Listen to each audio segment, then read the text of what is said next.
ఆదిలాబాద్ జిల్లాలో పెరుగుతున్న ఉష్ణోగ్రతల నేపథ్యంలో ప్రజల జాగృతులు పాటించాలని ఎమ్మెల్యే పాయల్ శంకర్ పేర్కొన్నారు.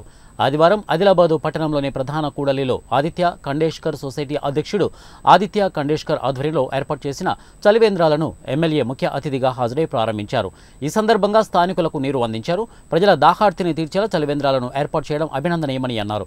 వివిధ ప్రాంతాల నుంచి వచ్చే ప్రజలు ఈ చలివేంద్రాలను సద్వినియోగం చేసుకోవాలని సూచించారు. అదేవిధంగా వివిధ స్వచ్ఛంద సంస్థల సైతం చలివేంద్రాలు ఏర్పాటు చేయడానికి ముందుకు రావాలని సూచించారు. తెలంగాణ రాష్ట్రంలోనే అత్యధిక ఉష్ణోగ్రత ఆదిలాబాద్ జిల్లాలో ఆదిలాబాద్ పట్టణంలో వేసవి తాపం ఇప్పటికే ఈ జిల్లాలో తీవ్రమైంది. ఈ వేసవి తాపంలో ఎక్కడైనా సరే ప్రత్యేకంగా పట్టణాలలో దాహం ఇబ్బంది, మంచినీటి ఇబ్బంది సహజంగా బయట నుంచి వచ్చినటువంటి వాళ్లకు కలిగేటటువంటి అవకాశం ఉంటుంది.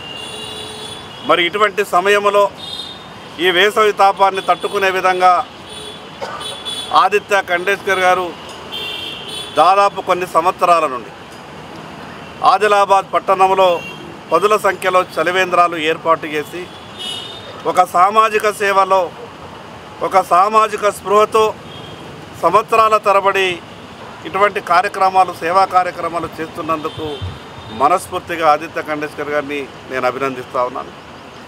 ఈ సందర్భంగా మిగతా దాతలందరికీ విజ్ఞప్తి చేస్తున్నాను. ఎక్కడ ఎవరికి ఏ అవకాశం వచ్చినా వేసవి కాలంలో అది బస్టాండ్ సమీపంలో కావచ్చు, మిగతా ప్రాంతాలలో కావచ్చు, తమకు తోచిన విధంగా సహాయం చేస్తూ ఇటువంటి చలివేంద్రాలు ఏర్పాటు చేస్తే నలుగురికి మంచి చేసిన వాళ్ళు అవుతారు. కాబట్టి